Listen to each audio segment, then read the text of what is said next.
తుఫానుకు ముందు ప్రశాంతత అంటారు. కానీ పశ్చిమాసియాలో ఇప్పుడు తుఫాన్ ఆగిపోయే ముందు ఒక పెను ఉరుము ఉరిమింది.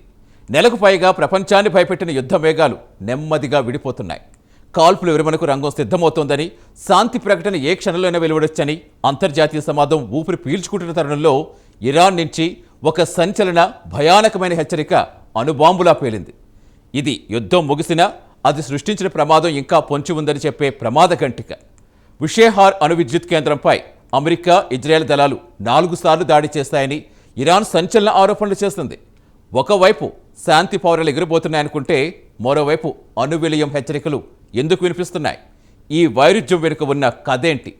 ఇది ముగింపుకు ముందు వచ్చిన ఒక కొత్త మలుపా, లేక శాంతి చర్చల్లో పై చేసి సాధించే వ్యూహమా? తెలుసుకోవాలంటే ఈ స్టోరీపై ఓ లుక్కేయండి.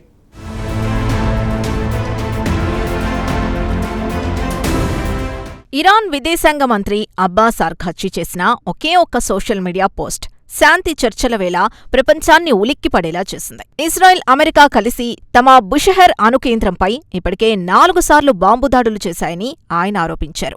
ఈ దాడుల వల్ల ఒకవేళ రేడియో ధార్మికత లీకైతే దాని ప్రభావం తమ రాజధాని టెహ్రాన్పై కాకుండా గల్ఫ్ దేశాల రాజధానులపైనే తీవ్రంగా ఉంటుందని ఆయన హెచ్చరించారు. ఈ అణు ధూళి Saudi Arabia, UAE, Qatar, Kuwait వంటి దేశాల్ని నాశనం చేస్తుందని ఆయన పరోక్షంగా స్పష్టం చేసినట్టయింది. యుద్ధం ముగింపు దశలో ఇరాన్ ఈ అంశాన్ని ఎందుకు తెరపైకి తెచ్చింది? ఇది శాంతి చర్చల్లో తమ వాదనను బలోపేతం చేసుకునే వ్యూహమా, లేక నిజంగానే జరిగిన దాడిపై ఆవేదన?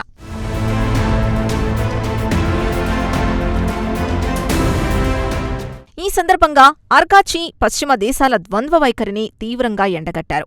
జపోరేసియా అణు విద్యుత్ కేంద్రం దగ్గర రష్యా దాడులు చేసినప్పుడు ప్రపంచమంతా ఆందోళన వ్యక్తం చేసిందని ఆయన గుర్తు చేశారు. అణు విపత్తు సంభవిస్తుందని పశ్చిమ దేశాలు గగ్గోలు పెట్టాయని విమర్శించారు. కానీ ఇప్పుడు అమెరికా, ఇజ్రాయెల్ నేరుగా తమ అణు కేంద్రంపైనే దాడులు చేస్తుంటాయి.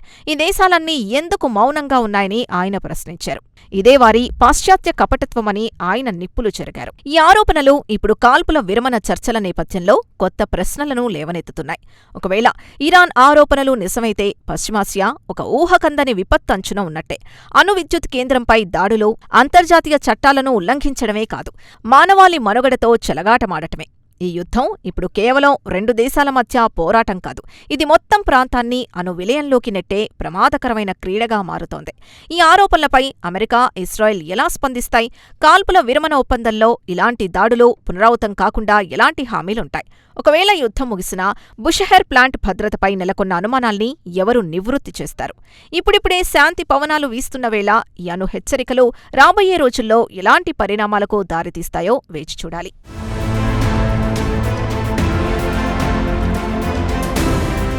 ఇక ఇదిలా ఉంటే ఇరాన్ ఆరోపణలు కేవలం రాజకీయ ప్రకటనగా కొట్టిపారేయడానికి లేదు. ఎందుకంటే అణు విద్యుత్ కేంద్రంపై దాడి అనేది ఒక రెడ్ లైన్ని దాటడం లాంటిది. ఇది యుద్ధ నియమాలను, అంతర్జాతీయ ఒప్పందాలను కాలరాయడమే.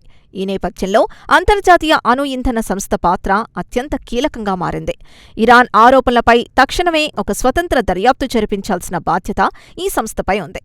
బుషెహర్ ప్లాంట్కు జరిగిన నష్టాన్ని అంచనా వేయడం, రేడియో ధార్మిక లీకేజ్ ప్రమాదం ఉందా లేదా అని తేల్చడం ఇప్పుడు ప్రపంచానికి అత్యవసరం. ఒకవేళ దాడులు నిజమని తేలితే అందుకు బాధ్యులైన దేశాలపై అంతర్జాతీయ సమాజం ఎలాంటి చర్యలు తీసుకుంటుంది? ఈ విషయంలో ఐక్యరాజ్యసమితి భద్రతా మండలి జోక్యం చేసుకుంటుందా అనే దానిపై క్లారిటీ రావాల్సింది.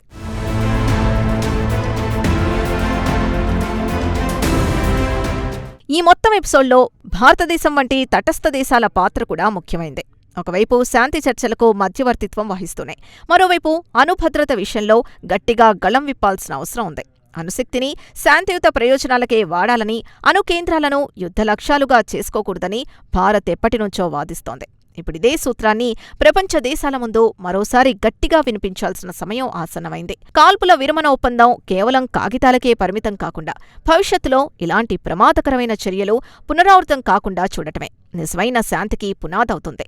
యుద్ధం ముగిసినా, అది మిగిల్చినా ఈ అనుమానాలు తొలగిపోయే వరకు పశ్చిమాసియాలో పూర్తి ప్రశాంతత నెలకొనడం కష్టమనే చెప్పాలి.